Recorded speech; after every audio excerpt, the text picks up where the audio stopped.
বাহিরে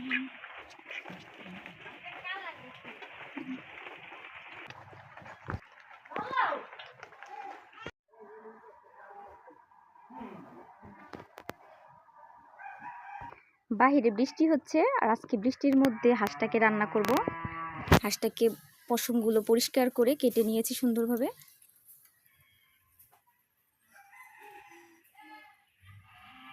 মশলাগুলো পাটায় বেটে নিয়েছি।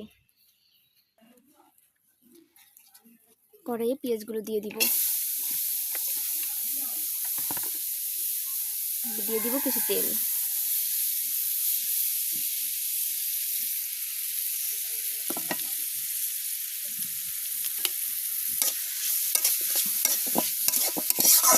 পেঁয়াজগুলো বাদামি কালার হওয়া পর্যন্ত ভেজে নিব।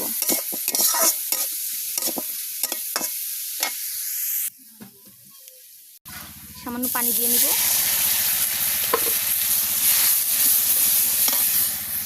এখন এর ভেতরে দিয়ে দিব আদা বাটা, রসুন বাটা আর জিরা বাটা।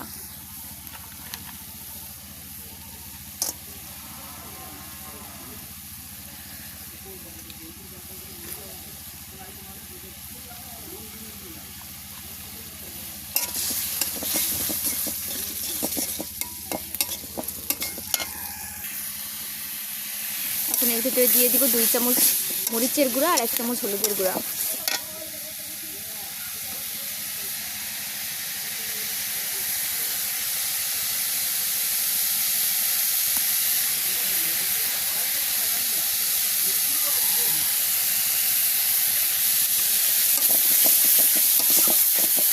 আর দিয়ে দিব পরিমাণ মতো লবণ।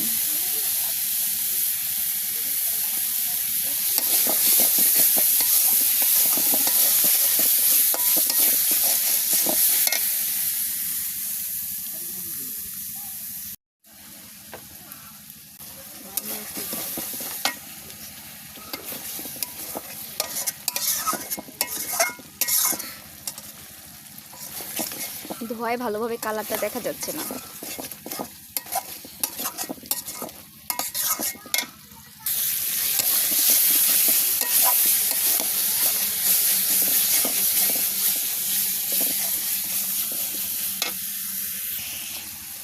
মশলা কষানো হয়ে গেছে, এখন এর ভিতরে দিয়ে দিব কেটে রাখা মাংসগুলো।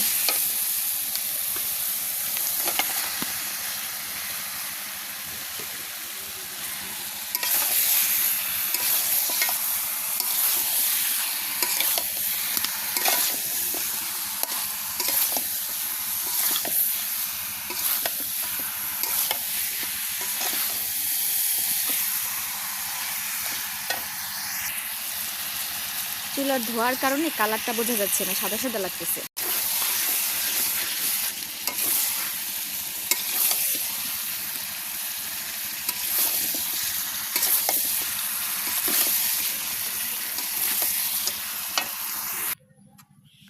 মাংসটাকে কষিয়ে নিয়েছি, এবার এর ভেতরে দিয়ে দিব আলু।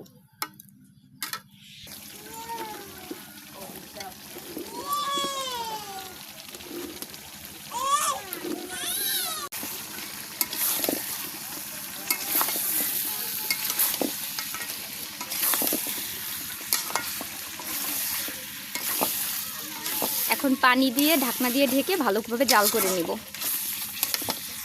রান্না শেষ হয়ে গেছে হাঁসের কষানো মাংস।